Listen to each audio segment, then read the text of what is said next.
Ես այցելում եմ Հովհաննես Իշխանյանին, քաղաքացիական հասարակության վառ ներկայացուցիչներից մեկին, հետաքրքիր է ինչ է նա մտածում այս հետընտրական իրավիճակի մասին։ Եվ այսպես այցելում ենք Հովհաննես Իշխանյանին, այստեղ նրա պապական տունն է, հին երևանցիներ։ Շակի ջան, լավ սև թութ կա, կարող ուզես։ Կարող ուզեմ, ես սիրում եմ։ Դու չես ընկնի, չէ՞ այդտեղից։ Չէ։ Ինչ լավ պահի եմ եկել իմ սիրած սև թութի։ Ինչքան էլ ընկնեմ, մեկը էլի բարձրանալու եմ։ Այո, ես կարծում եմ կարող ենք մենք մի փոքր զրուցել, հետո սև թութ կգտնենք։ Նա Սիրում եմ բնության գրկում բոլոր հարցազրույցները, շատ ավելի մարդկային եւ մարդամոտ են ստացվում։ մենք բնություն սիրում ենք։ Այո։ Ինչպես ասացի, Հովհաննես Իշխանյանի պապական տանն ենք, մայրական կողմից, որովհետեւ հայրական կողմից իր պապիկը, մեծ պապիկը, Չերազը առանձին խոսակցության թեմա է եւ ես հույս ունեմ, որ մի օր մենք անպայման մանրամասն պատմական բլոգ կպատրաստենք քեզ հետ, որովհետեւ քո ընտանիքը իհարկե ֆանտաստիկ հետաքրքրություն է իրենից ներկայացնում։ Իմ ընտանիքը հայ ազգն է ու իմ այդ ընտանիքի մի փոքր հատվածն է, այդ ինչը որ դու ասում ես, իսկ ընդհանուր մենք էլ ենք նույն ընտանիքից։ Մենք ինչպես հասկանում ենք, գեները ոչ մի կերպ հերքել չենք կարող։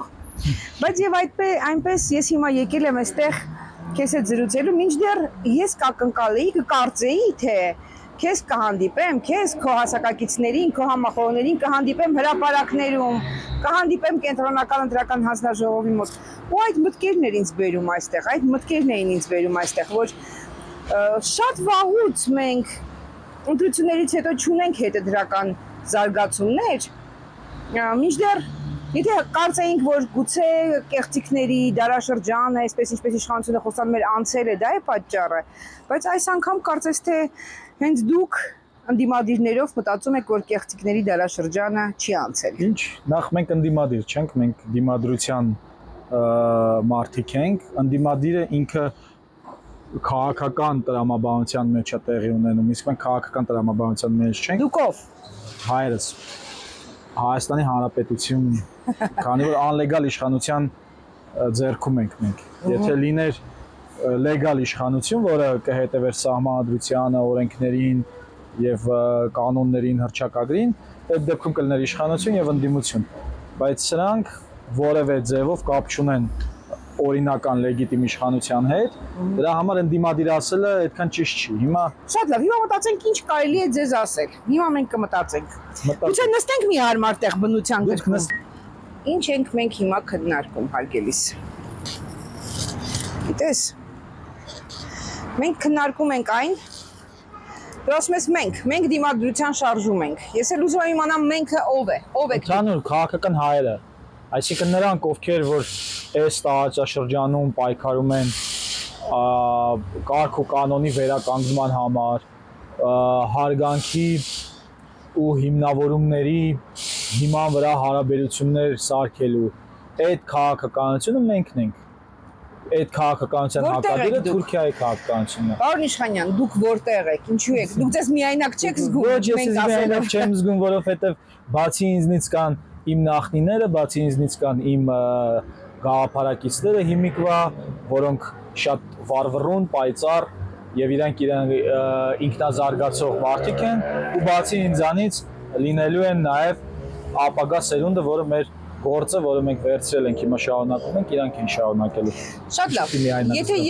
Եթե ես այսպես մի քիչ հատված հարցեր եմ տալիս, խնդրում եմ հասկանալ, որ մենք տարբեր սերունդի մարդիկ ենք։ Իմ սերունդի մենքին ես լավ չեմ գտնում այս պահին եւ դրա համար կասկածում եմ, թե ձեր սերունդի մենքն էլ չի երևում իմ աչքին։ Անցնենք այսօրվա օրվան, նախորդ սերունդներից եւ ապագա սերունդներից, որոնք իհարկե կլինեն այնպիսին, ինչպիսին դու ասում ես։ Հետընտրական գործընթաց դու ակնկալում էիր անձամբ այս ընտրություններից հետո եւ այս ընտրությունների արդյունքում։ Եթե հետընտրական գործընթացի տանող ոչ լիներ քաղաքական, մենք դա կզգայինք նախընտրական շրջանում։ Նախընտրական շրջանում դեռևս տարիներ առաջ ընտրակեղծիքները սկսվել էին։ Կարանք սկսենք այդ բաներից, համայնքապետեր, քաղաքապետեր կալանավորել ձերբակալելուց, թոշակները, որ արտաբյուջետային թոշակներ բարձրացնելուց ու այդ առողջապահական համակարգը մտցնելուց, Վալոդիա Գրիգորյանի սպանությունը եկեղեցու վրա հարձակումները։ Այս ամբողջ այդ ապօրինությունները իրանք այդ ընտրակեղծիքի մասն էին, նախընտրական դեռևս նույնիսկ ընտրությունները չհայտարարված ընտրակեղծիքի մասն էին։ Հետո, երբ որ հիմնական դիմադրող ուժը հարցազրույցներում ասում է, որ ընտրությունները չեն կեղծվելու, դա նշանակում է նախ, որ իրանք չեն հասկանում ինչ է կատարվում, Այո։ երկրորդ նշանակում է, որ հետընտրական process չի լինելու։ Հասկանում եք, այսպիսի ընտրություններ համապետական Հայաստանում չի եղել, որտեղ հակառակորդը իշխանության մասնակցի կալանքից ու ինչի համար կալանավորված լինի, որովհետև պաշտպանել է իր եկեղեցուն, հասկանում եք, իր կրոնական կազմակերպություն պաշտպանելու համար մարդուն ազատազրկել է։ Ու եթե դա ընտրակեղծիք չեն դիտարկում, դա նշանակում է, որ հետընտրական process չի լինելու։ Ու այն որ ժամը 2-ին այդ տղան Ոմն Նիկոլ Փաշինյանը դուրս եկավ սահմանադրությունը ապալեց ու ասեց ես հաղթել եմ, երբ 10-15%-ներ բան եղած հաշվարկված ընդամենը տեղամասերի, որից հետո այլևս պետք է ընդհանրապես հաշվակ չլիներ, որտեղ եթե դու դուրս ես գալիս քեզ հաղթանակած ես հայտարարում, կենտրոնական ընտրական հանձնաժողովի գործառույթը վերցնում ես վրա, այդտեղ եթե այդ պահը չի օգտագործվում, հետո արդեն նշանակում է, որ հետընտրական process գեներացնելու հնարավորություններից ես նախ զրկվում։ Երկրորդ տենց պատրաստել չես էլի հետընտրական process-ին։ Այսինքն դու չես գնացել ընտրության այն մտայնությամբ, որ դու գործ ունես մի հատ խունտայի հետ, որը Արցախը հանձնել է այնտեղ երկու ընտրություն է վերացրել, որ առանց քաղաքացիների իմացության գորիսկապան ճանապարհը հանձնել, Սահմանադրությունը խախտելով Տավուշի տարածքները հանձնել, Սահմանադրությունը խախտելով եկեղեցու վրա է հարձակվել, հիմա էլ նախընտրական խոստում է տվել Սահմանադրով, որ Սահմանադրությունը խախտելու, եթե ընտրվի կաթողիկոսին հեռացնելու։ Այս իմաստով երևում է, որ տենց մի քիչ այդքան էլ լավ չեմ պատկերացնում էլի ում հետ։ Շատ լավ։ Հիմա քաղաքացիական հասարակությունը, որը կար, մենք ունեինք, բնապահպանական հարցերով էին շատ ակտիվ, ես հիշում եմ թեղուտի համար, այսպես կենթանիների դիմակներով դուրս էին եկել։ Թշկանի ջրվեժը, այո, Մաշտոցի պուրակը, առանց խորանալու նույնիսկ հարցի էության մեջ գնում էին, մասնակցում էին, հանրություն էին հավաքում։ Քաղաքական հարցերի համար, մարդու իրավունքների համար մենք ունեինք քաղաքացիական հասարակություն։ Այո, հիմա էլ ունենք ուրիշը։ Դե իրանք սերտաճել են իշխանությունների հետ, այդ քաղաքացիական հասարակությունը իրանք գոնգոներ են։ Վաղուց Այսպես կարող էին դառնալ գոնգո բոլորով։ Պատճառը հետևանքային կապը հետևյալն է։ Մենք ունեցել ենք հետ սովետական մի հատ անարդար շրջան, որտեղ այդ բրի եւ հակաժողովրդավարական այդ կացության մեջ մարդիկ սկսել էին ճնշվել եւ լուսանցքից դուրս գալ։ Հիմա այդ մարդիկ սկսում են իրանց պաշտպանելու համար միջոցներ գտնել։ Այդ միջոցները տալիս էր իրենց, որպեսզի կարողանան արդյունավետ պայքարեն, արևմուտքը ֆինանսավորումներ եւ կան կյանքեր ստեղծում։ Արդյունքում մի կողմից պայքարում էին այդ իրենց իրավունքների համար, բոլորս պայքարում էինք մեր իրավունքների համար, մյուս կողմից իրենք սերտաճում էին այս արևմուտքի քաղաքական օրակարգերի հետ։ Ու երբ որ արդեն այդ Ռուսաստան արևմուտք այդ հակամարտությունը սրվեց, արևմուտքը այստեղ արդեն պատրաստի իր աղբյուրները ուներ, հասկանում եք, ու այդ սերտաճումը դա ենթադրում է, որ նրանք չպիտի նկատեն ոչ իհարկե չի ընտրակեղծիքները, չպիտի նկատեն մարդու իրավունքների հարցերը։ Իհարկե չի ենթադրում։ Դա միայն ենթադրում է, որ իրանք իրանք սկզբնական պատճառից ինչի համար սկսել էին, այլևս դրա հետ կապ չունեն, այդ սկզբնական պատճառը։ Եվ նրանք ոչ թե իրավապաշտպաններ են, այլևս որոշակի այդ ցեղասպան իշխանության սատելիտներն են։ Լավ, եթե ռասիզմի սատելիտները։ Նայեք, ես կարծում եի, որ եթե խախտում լինի, կլինի հետընտրական շարժում։ Համաձայնում էի շատերի հետ, ովքեր ասում էին, որ խախտումների դեպքում ակնկալվում է հզոր հետընտրական բողոք։ Բայց դու փաստորեն չես ակնկալել, չես սպասել այդպիսի շարժման, կանխատեսել ես, որ դժվար թե լինի։ 21 թվականին պես էյֆորիայի մեջ ընկած, որ հաղթելու են, մի խոսքով այդ, այսինքն Դիմության մասին ես ասում։ Այն ուղերձները, որ տրվում էր հարցազրույցներից բանից, երևում էր, որ առանձնապես չեն պատկերացնում, թե ինչ է կատարվում։ Ու իրականում այստեղ խնդիրը այն է, որ մենք պիտի կարողանանք պաշտպանել քաղաքացու քվե։ Հիմա օրինակ մենք մի հարևան ունենք, ով դժվար է քայլում, ձեռնափայտով է եւ իր համար քայլելը հեշտ բան չի։ Ինքը հատուկ ընտրության օրը անցել է փաստորեն իր համար դժվար մի 2 կիլոմետր ճանապարհ, գուցե ավելի քիչ, չկարևոր չի։ Ասում է հազիվ շունչակտուր էի լինում, այնտեղ լավ է մի հատ տղա կար, օգնեց ինձ տուն բերեց, բայց այս մարդը գնացել է քվեարկել այս հավաքական ընդդիմության ուժերից որևէ մեկին, հա։ Հիմա այս ձայնը իր չեն պատկերացնում ոնց է ստեղծվում այս ձայնը։ Այդ խզումը երբ որ կա ժողովրդի եւ էլիտայի միջեւ, այդ խզումից առաջանում է այս ձայները չպաշտպանելու այս միտումը։ Բայց ինչ պետք է լինի։ Հաջորդ քայլը դուք ինչ եք պատկերացնում։ Հիմա նայեք, քանի որ այս իրավիճակում իմ տպավորությամբ մաշվել են գաղափարները, մաշվել է մտայնությունը եւ եկեք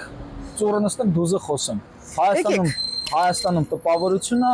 որ իշխանափոխություն հնարավոր էր անել փողով։ Մարդիկ կարծում են լիքը փող գցենք, ասես մարդիկ կհավաքենք ու կկարողանանք բան անել։ Իշխանափոխություն անել։ Մինչդեռ ստեղ մենք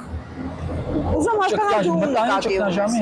նկատի ունես։ Ինչ ում նկատի։ Դու համաձայն ես, որ եղել են բազմաթիվ ընտրակաշառքների դեպքեր։ Չէ, ընտրակաշառքի մասին չի խոսք։ Պապլիկը փող ուր էին լցնում։ Չէ, նախ այս ընտրակաշառքների թեման պետք է փակել, որովհետև թե անմեղության կանխաբարկացն են խախտում, թե նախաքննական գաղտնիք։ Շատ լավ, բայց քո ասածը ոնց որ այդ կողմ տարավ իմիջը։ Չէ, կողմը չի, փողը հոմենակ ընտրակաշառքը չի։ Իսկ ինչ կարելի անել։ Թիմ ստեղծելն է, մեդիա ստեղծելն է, քաոսական թիմ վարձելն է, այդ թիմին պահելն է, աշխատավարձ տալն է, ավտոբուսներ վարձելն է, տեղից տեղ գնալն է, այս քաոսական էս օրինական փողերի ծախսում։ Հա, դրա մասին է խոսքը, այդ ընտրակաշառքները սրանց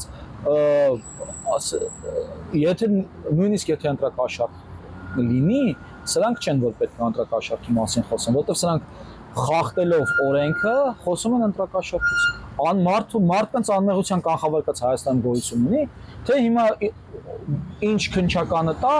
ուրեմն մարդը մեղավոր է։ Հիշենք Նարեկ Կարապետյանի պատմությունը։ Ասացին Ռուսաստանի քաղաքացի է։ Ոնց տվեցին այդ լուրը։ Քննչականը գրեց, որ բացահայտվել է խաբեություն եւ այլն եւ այլն։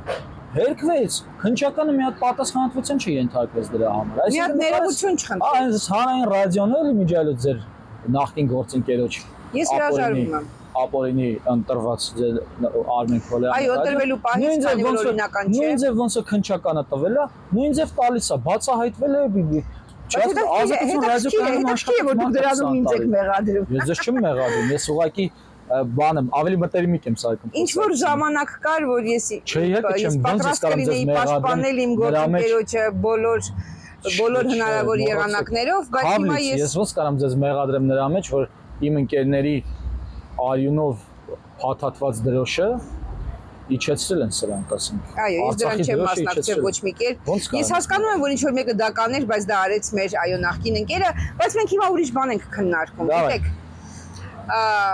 Ես ուզում եմ տեսնել քաղաքասարակության այն շերտը, որը գոնգո չէ,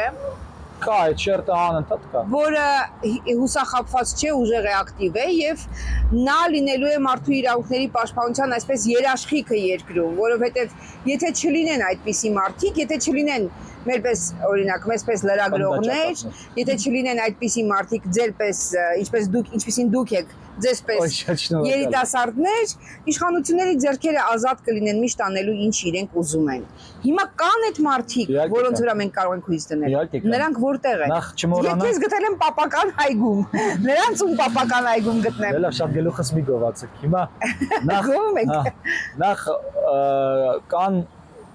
ինչ-որ խմբեր կան, որոնք անընդհատ ակտիվ քաղաքացիական ալիքներ են ստեղծում։ դժգոհություններ են արտահայտում, պահանջներ ներկայացնել արդեն անիմաստ է դարձել, բայց ամեն դեպքում ներկայացնում են հայտարարություններ են անում, քաղբանտարկյալների հարցերն են բարձրացնում։ Կա օրինակ այդ քաղաքական իրավունքների կենտրոնը, կա օրինակ հարթակ 22-ը Կայան Վրթանեսյանի ակտիվ մասնակցությամբ ու գործունեությամբ կազմավորված խմբերը, կա մեր ակննդական վավերագրողների համայնքը, եթե ինչ-որ մեկին վավերագրում են, հա հիմա նրանք այսպես նստած վավերագրում են ինչ եղավ վավերագրել դա չի նշանակում, ոչ զբաղվում են ստեղծագործական աշխատանքով ստեղծագործում են այս թեմայով ստեղծում են դոկումենտալ իրականությունը, թե ինչ տեղի ունեցավ 26 թվականի հունիսին փոխանակ լինելու այս պահին օրինակ կենտրոնական դրական հանձնաժողովի շենքի դիմաց Հովիկ ջան Կենտրոնական հանձնաժողովի շենքի դիմաց եղել են ամսի 14-ին կենտրոնական դրական հանձնաժողովի շենքի դիմաց դա բավարար էր ոչ իհարկե քաղաքացիական հասարակության գործունեությունը ոնց որ թե բան է կանում քաղաքական գործունեության հետ է փորձում սերտակեցնել այո փորձում եմ կարող է եւ ճիշտ է կամ չգիտեմ բայց ամեն դեպքում այստեղ ակնկալիքը ձայներին տեր կանգնելու ակնկալիքը քաղաքական ուժերից է այստեղ քաղաքական երևակայության հարցն է որ պետք է աշխատեր այո որը կարող է եւ աշխատում է կուլիսների հետեւում մենք չգիտենք հիմա իրանք ինչ են մենք լավ չգիտենք այո բայց մի ուրիշ հարց եմ ուզում տալ փաստորեն մի քաղաքական ուժ կորցրեց խորհրդարանում իր աթոռները միայն այն պատճառով, որ կենտրոնական դրական հանձնաժողովը իրենց իսկ արած սխալների պատճառով, այսինքն կազմակերպչական սխալների պատճառով անվավեր ճանաչեց 3 ընտրատեղամասի ընտրություն, ճիշտ է։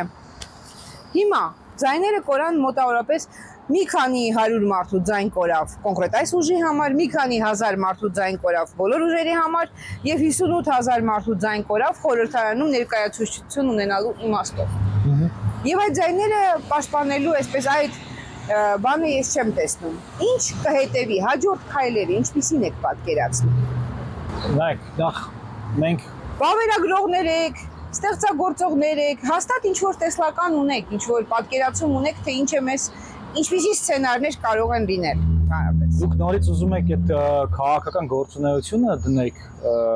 մեզ վրա։ Լավ եք անում, բայց երբ որ քաղաքական հայտ կներկայացնենք, այդ ժամանակ բանով այդ կոնտեքստից կխոսանք, թե ինչ պետք է անել։ Իսկ ինչ պետք է անել, պետք է իշխանությունը վերադարձնել ժողովրդին այն բոլոր հնարավոր սահմանադրական մեթոդներով, որով անում են առհասարակ, երբ որ